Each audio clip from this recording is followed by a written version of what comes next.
Peri cinta ini ingin menjodohkan seorang cewek dengan cowok ganteng, tapi karena salah sasaran semuanya jadi kacau. Jadi peri ini tugasnya mencari jodoh untuk cewek ini. Ketika lagi duduk santai, dia ngedeteksi kalau ada peri lain yang lagi nyari jodoh juga, ternyata itu adalah peri cowok. Saat itu juga peri cewek ini ngeliat kalau ada cowok ganteng, keren dan kaya nih, dan itu menjadi sasaran dia. Dia pun mulai menembakkan anak panahnya supaya si cowok itu suka sama cewek tadi, tapi ternyata tembakannya meleset dan mengenai si pengantar susu. Dan ketika pengantar susu ini ngeliat cewek itu keluar, dia pun langsung jatuh cinta sama cewek ini. Saking terpesonanya, susu yang dibawa itu jatuh dan cewek ini membantu untuk membereskannya. Dan kebetulan si peri cowok itu lagi nyariin pengantar susu ini jodoh. Peri cowok pun mau menembakkan anak panahnya ke si cewek, tapi peri cewek ngehalangin karena dia nggak setuju. Peri cewek pun mencoba untuk mencabut anak panahnya, tapi nggak bisa. Peri cowok berusaha untuk nembakin panah, tapi dia gagal lagi. Mereka berdua pun berusaha untuk menggagalkan rencana satu sama lain. Tapi akhirnya si peri cowok yang menang.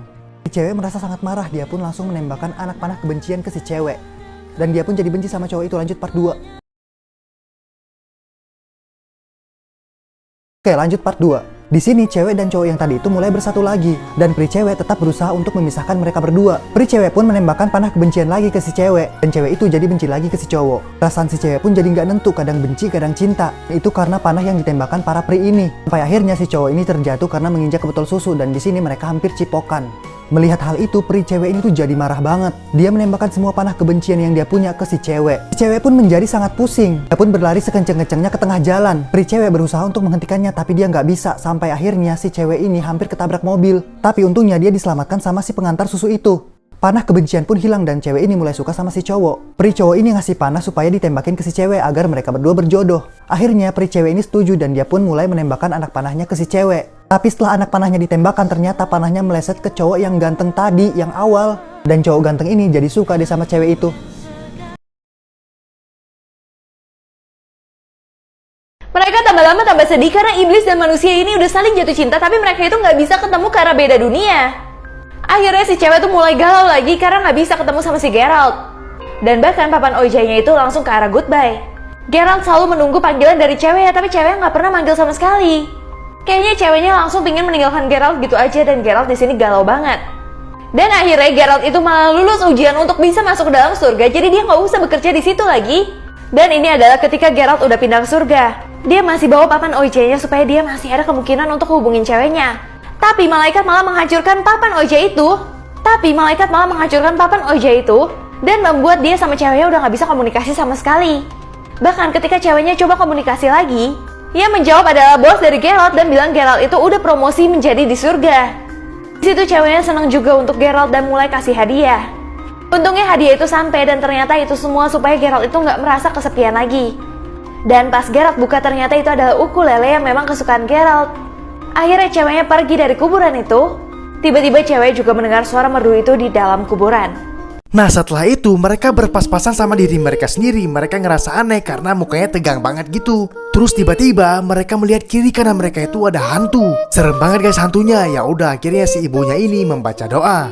Nah setelah ibunya ini membaca doa, tiba-tiba mereka mendengarkan kayak ada takbir gitu guys. Nah di sini anaknya mimpi lagi. Dia mimpi kakeknya bilang ikutin bus yang nantinya ngelewatin kalian.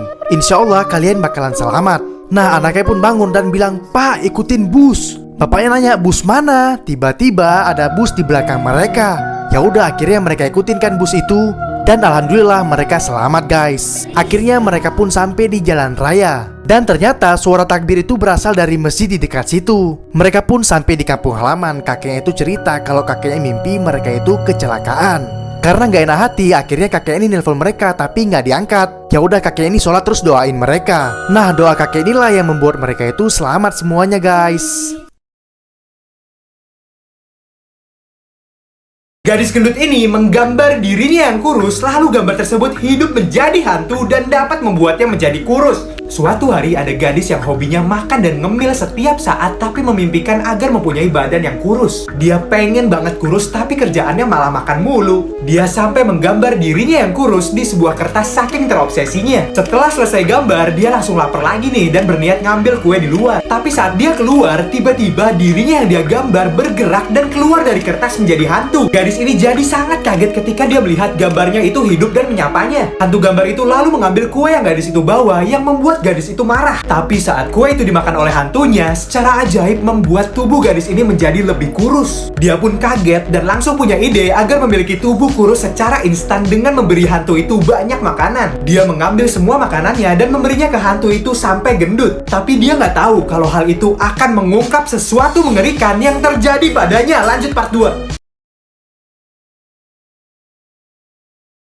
Part 2, gadis gendut yang menggambar dirinya yang kurus, lalu gambar tersebut hidup menjadi hantu dan dapat membuatnya jadi kurus. Gadis ini lalu membongkar bawah kasurnya, bahkan lemarinya yang berisi banyak makanan untuk diberikan ke hantu ini. Karena saat hantu ini menjadi semakin gendut, maka tubuh gadis itu akan menjadi semakin kurus dan langsing. Gadis ini pun makin senang tuh, dia sampai beli baju baru kan, menyesuaikan tubuhnya yang kurus. Tapi nggak ada puasnya gadis ini untuk jadi lebih langsing lagi. Dia membawa hantu itu ke dapur dan memberinya semua makanan yang ada di kulkas. Padahal hantu itu udah nolak karena kekenyangan banget, tapi gadis ini terus saja memaksa. Sampai akhirnya hantu ini udah nggak bisa lagi menampung makanan dan tubuhnya pun meledak. Gadis itu pun terpental dan saat dia melihat tubuhnya di kaca kulkas, ternyata dia masih kurus langsing sesuai yang diinginkannya. Tapi ternyata itu semua tidaklah nyata dan hanya halusinasi gadis itu.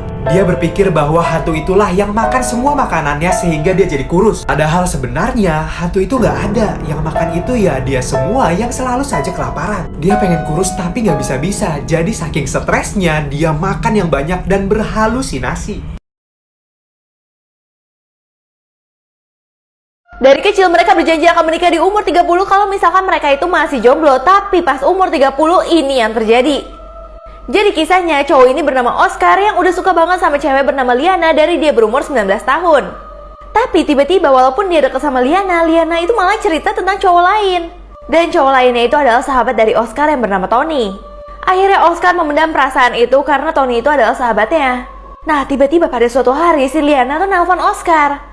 Dan Liana tuh panik banget dan bilang kalau misalkan dia baru aja mengalami kecelakaan dan itu menyebabkan Tony meninggal dunia.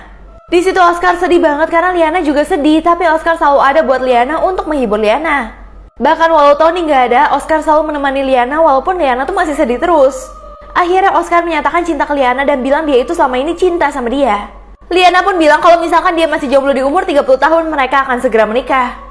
Tapi sayangnya mereka harus berhubungan jarak jauh. Dan ketika umur 29 tahun ini terjadi. Peraturan di rumah ini harus minum setelah jam 8.30 dan harus selesai jam 9.30. Kalau misalkan kamu ngelarang, ini akhirnya parah banget. Jadi kisahnya ada seorang cewek yang mau melamar jadi asisten rumah tangga. Saat hari pertama kerja dia bingung banget kok nggak ada orang di rumah. Yang ada cuma catatan yang tersisa buat dia. Dan isi catatan itu dia harus menaati 7 peraturan. Seperti dia nggak boleh minum sebelum jam 8.30 dan harus selesai minum jam 9.30. Bahkan dia juga punya tugas jam 6 dia harus kasih kucing makan. Dan kucingnya itu nggak akan bisa dilihat tapi akan bisa didengar keberadaannya. Terus abis dia membaca itu dia mulai mendengar suara kucing. Banyak banget peraturannya tapi yang paling penting dia nggak boleh masuk ke dalam kamar ini. Karena gaji dia gede banget itu adalah peraturan yang gampang banget kan buat dia. Akhirnya mulai jam 6 dia kasih makan kucing yang ada di dalam rumah itu. Saat dia kasih makan dia suruh tinggalin aja makanannya di lantai. Nah saat ditinggalin gak berapa lama dia mendengar ada suara kucing yang lagi makanin makanan itu. Dan ketika dia lihat makanannya udah habis guys. Dan abis ini parah banget. Guys, anak ini buta karena ayahnya, tapi dia menyesal bisa melihat lagi. Jadi pada suatu hari, anak ini senang banget karena dia mau pergi ke ulang tahun saudaranya dan dia dibelikan baju baru yang cantik banget. Pada saat sampai di rumah saudaranya, di tengah-tengah acara dia melihat orang tuanya itu berantem. Selang beberapa waktu, orang tuanya itu udah balik lagi ke acara dan kayak nggak terjadi apa-apa gitu, udah baikan lagi. Akhirnya mereka pun pulang, tapi di perjalanan pulang tiba-tiba ada mobil yang nabrak mobil mereka. Mobil mereka terguncang dan anak ini tiba-tiba udah pingsan gitu, nggak ingat apa-apa lagi. Seminggu berlalu, akhirnya dia terbangun dari komanya. Tapi pas dia bangun, dia ngerasa semuanya itu gelap. Dia nggak bisa ngeliat apapun, tapi dia bisa mendengar suara di sekitar. Ternyata kata dokter dia ini mengalami kebutaan. Semenjak saat itu hidupnya berubah total. Dia harus dipindahkan ke sekolah berkebutuhan khusus. Di sana dia mulai diajarkan membaca huruf timbul. Orang tuanya juga belikan dia anjing untuk membantu dia jalan. 4 tahun berlalu, tiba-tiba dokter bilang cewek ini bisa mendapatkan penglihatannya kembali dengan menjalani operasi. Nah, orang tuanya setuju, dioperasilah dia. Tapi setelah dia dioperasi, dia malah nggak bisa ngelihat apa-apa guys. Pandangannya itu putih semuanya. Tapi kata dokter, ternyata semuanya itu normal, matanya tuh butuh waktu untuk beradaptasi gitu guys. Dibawalah dia pulang, tapi pelan-pelan orang tuanya tuh suruh dia buat buka mata. Pas dia mulai coba buat buka mata, dia terheran-heran melihat rumahnya itu sudah kosong. Barang-barang di rumahnya udah pada nggak ada, kayak guci dan lukisan. Dia langsung berpikir, oh mungkin semua itu dijual buat biaya operasiku. Dan setelah itu dia nyari orang tuanya kan, ternyata orang tuanya itu ada di dapur guys. Tapi pas sampai dapur dan dilihat itu bukan orang tuanya, malah sesosok perempuan dan laki-laki yang kurus banget. Pokoknya udah kelihatan tua banget guys. Tapi itu emang orang tuanya, karena orang tuanya bekerja keras untuk memenuhi kebutuhannya selama dia kebutaan. Ternyata bukan biaya operasi aja yang mahal, tetapi sekolahnya itu mahal, buku buat yang dia baca itu mahal, anjing yang dibelikan dia itu juga mahal. Di situ dia benar-benar merasa bersalah sama orang tuanya. Akhirnya dia memutuskan untuk kerja part-time gitu guys, buat bantu-bantu orang tuanya juga. Dan akhirnya sekarang mereka membuka yayasan buat orang-orang buta gitu guys.